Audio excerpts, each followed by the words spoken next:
In the mid-2000s, there was considerable concern that the world was running out of oil and ultimately natural gas, and that the oil and gas industry was going to go the way of the dinosaurs and become extinct. Such speculation has largely been quelled by this hydrocarbon-rich shale. This particular piece is from a surface outcropping of the Marcellus Shale in western Pennsylvania. The Marcellus Shale is both the source rock and reservoir rock of one of the largest accumulations of natural gas ever to be produced in the U.S. Similar shales occur elsewhere throughout the U.S. and are being successfully tapped for not only natural gas, but also oil.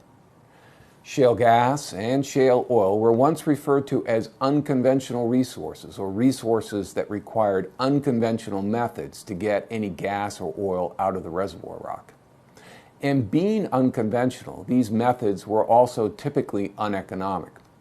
Consequently, unconventional resources remain just that, resources that we knew were there but that were too costly to extract. Cost reductions in horizontal drilling and fracking, however, have transformed shale oil and shale gas from being unconventional resources into being conventional resources. This transformation has in fact been so significant that it has turned the U.S. from being a net importer of oil to being a net producer of oil. And it has raised our domestic production of natural gas from being 5 times what we imported in 2006 to now in 2015 being 10 times our imports.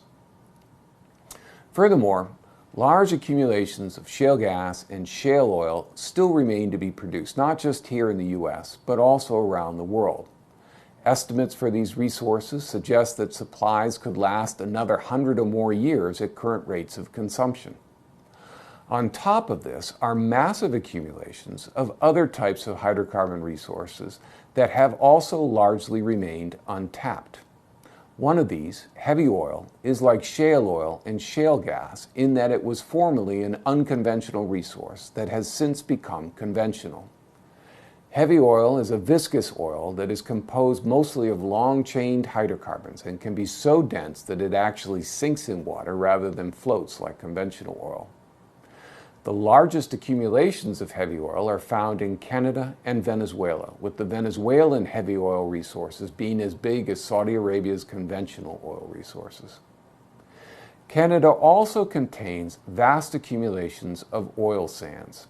These are sands saturated with bitumen, or what is more commonly referred to as asphalt, an even more viscous form of oil that is often semi-solid in appearance. Technologic advances have reduced the cost of processing heavy oil and oil sands so much that the average break-even price to produce heavy oil has fallen to less than $50 a barrel in 2015, and the average break-even price for oil sands is at $70 a barrel. These prices are comparable to the average break-even price for producing shale oil in North America, which is currently about $65 a barrel. And then there are the unconventional natural gas resources. For example, in addition to shale gas, there is tight gas, which is gas in what would be conventional rock reservoirs, except that the rocks have such low porosity and/or permeability, they are referred to as being tight. Like shale gas, tight gas reservoirs have been turned into economic reservoirs by directional drilling and fracking. Another unconventional form of natural gas is coal bed methane. This is methane that is formed along with the coal and is adsorbed onto the surfaces of the coal.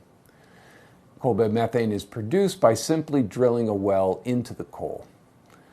The well provides a low-pressure conduit for the gas to escape from the high-pressure confines within the coal.